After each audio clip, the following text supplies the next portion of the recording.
Hello, Internet! It's Christmas time again, and I've got a brand new console to talk about. Let's see what we've... Some assembly required. Back in 1916, there was a man in Billund, Denmark named Ole Kirk Christensen who built little wooden toys, but after his factory burned down like 3 times, he decided to make plastic bricks instead. Nowadays, LEGO is one of the most popular toys in the world, and with success comes video games. So let's see how well plastic translates to the digital world. To start off, we have LEGO Island, released for home computers in 1997. It's a point-and-click adventure game with a big 3D island to explore with a bunch of little activities to do. There are 5 different playable characters, but the main one is Pepperoni, voiced by Andy from Toy Story. He's the dude with the food, delivering pizza all across the island, unfortunately including the jail where the Brickster escapes from. Sure, the environments are clearly early 3D, the game can be a bit buggy, and the cutscenes are certainly something else, but the LEGO models look the part, the building segments are fun, and the voice acting and writing is fairly good. Of all the 90s PC games for kids, this is one of the greats. LEGO Island did pretty well, leading the company to make a few new games under the name LEGO Media, one of which being LEGO Chess. It's obviously much simpler than a 3D point-and-click adventure game, but there are different themes to choose from and little animations to really help with the presentation. Yeah, this thing has no excuse. But hey, speaking of mediocre chess games on consoles, let's talk about some LEGO games on those little boxes. LEGO Racers is fairly self-explanatory, being a kart racer with LEGO worlds and characters. They really leaned into the theming, with players being able to build their own characters and karts alongside the item system. It has the typical items you'd expect from a kart racer, but you can also stack white bricks onto the items to make them more powerful, allowing you to launch 3 rockets at once or travel through dimensions to gain a ton of distance.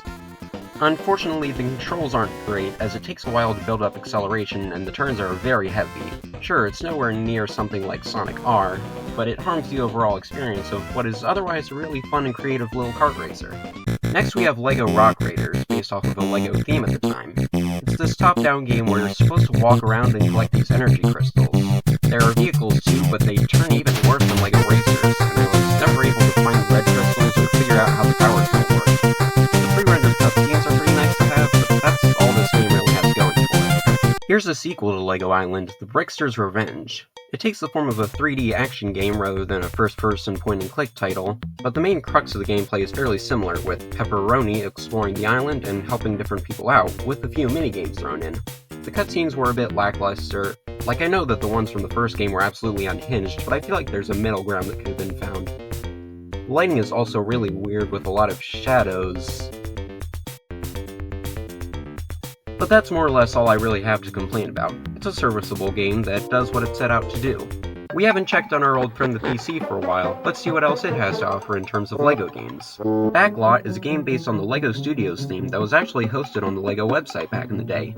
It's another 3D game where you explore a movie studio and help out the cast and crew, while also learning a little bit of trivia about various different films.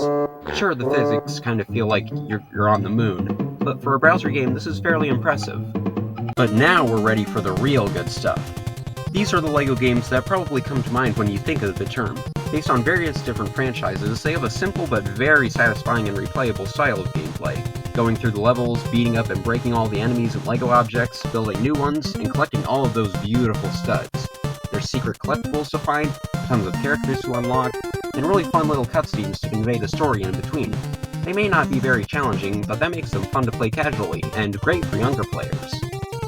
And finally, there's LEGO City Undercover. It takes the style of the previous LEGO games and puts it in a fully original story and world to LEGO, although there are still a few pop culture and even video game references sprinkled throughout.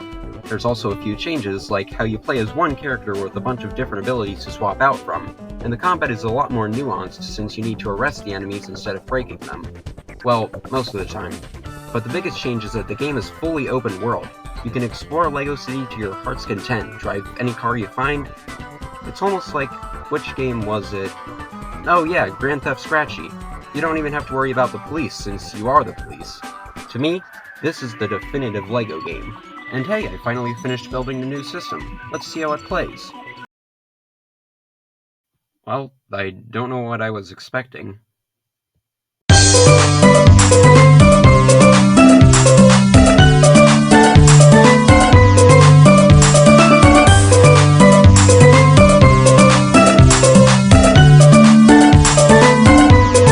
Bye.